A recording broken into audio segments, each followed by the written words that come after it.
G650 Pres will get a lot more detail here. We're going to do the type certificate in 2 steps like we did on the G5 and G550, where we get a provisional type certificate, which gives us a level of configuration control to put the green airplanes into the completion center. So we've already started flying off production airplanes, and they're getting ready to go into the completion center as we get the PTC. So that'll happen later this quarter. Full type certificate first part of next year. And the most important thing, customer deliveries are still on schedule, just like we said years and years ago, second quarter of 12. We'll talk a little bit more about the 650 program. Here's a list of 650 flight test accomplishments. There was a period of time recently where we had an enormous amount of flying going on. One day in mid-September where we had all 4 flight test aircraft in the air, and we actually launched a production aircraft at the same time. So we had 5 650s in the air all at the same time. So the activity level is quite high in flying the 650. 4 production aircraft have been completed and are being prepared for induction into final phase, and hence the comment that Larry had about proceeding this quarter with the provisional type certificate. That's well underway, and that allows us to induct the aircraft into outfitting with a known configuration. We have demonstrated high-speed range performance. That's good news in terms of the shape of the airplane, the condition of the engine, and so forth. The airplane's doing what it's supposed to be doing, what we've promised it to do. We've confirmed our long-range projections with the airplane.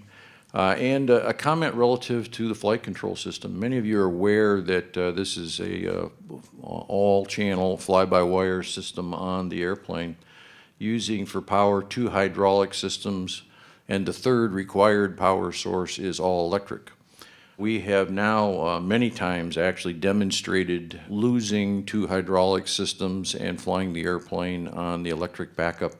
It performs very well. The pilot comments coming from the electric backup flight control system is that we really can't tell any difference in the airplane characteristics, and so we're very confident in the flight control system as it has been developed on the 650.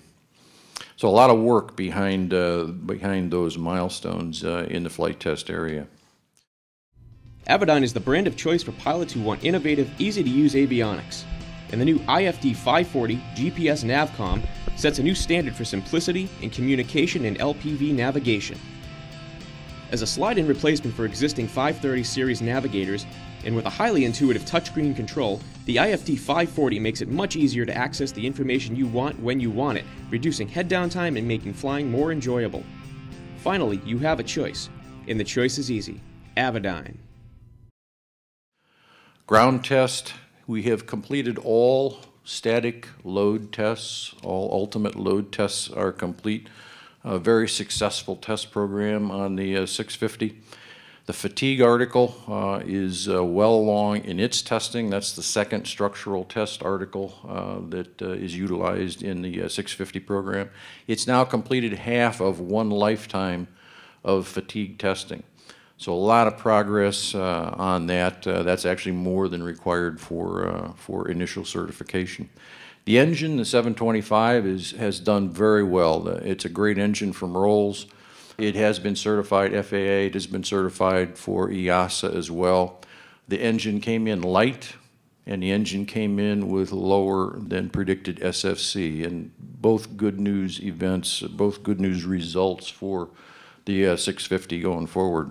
Production is well underway. We're making a lot of airplanes in Savannah. 6006 through 6021 are in various stages of production.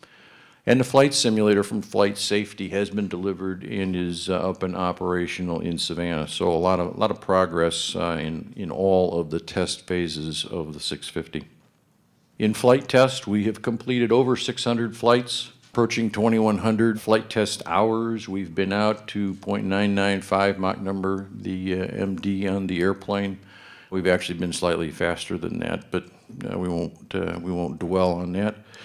The maximum altitude, we've been over 55,000 feet. We've flown the airplane longer than 14 hours, and so the airplane is doing very well compared to the original projections for its envelope. Welcome to the Aero-News Network, the aviation world's most comprehensive news and information resource. Real-time 24/7 online audio and video programming, where aviation has been getting updated for over a decade. Distributing over 11,000 stories, features, audio, and video programs every year. Only ANN covers aviation and aerospace with this much depth, insight, and expertise. Check us out on the web at aero-news.net.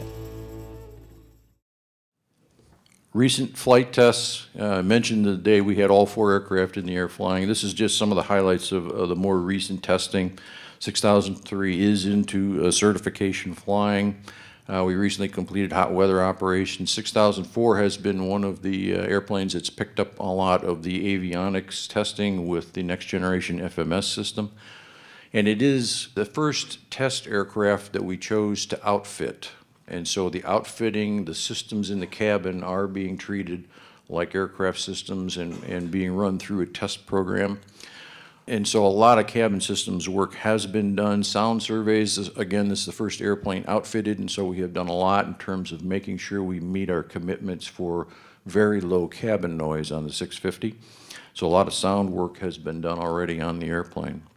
6005 has picked up more of a flight test role, and it has been involved in some certification testing. One of the things that we've done is engine inlet compatibility. All of the testing is complete on that now, both company testing and FAA testing, and the airplane did very well.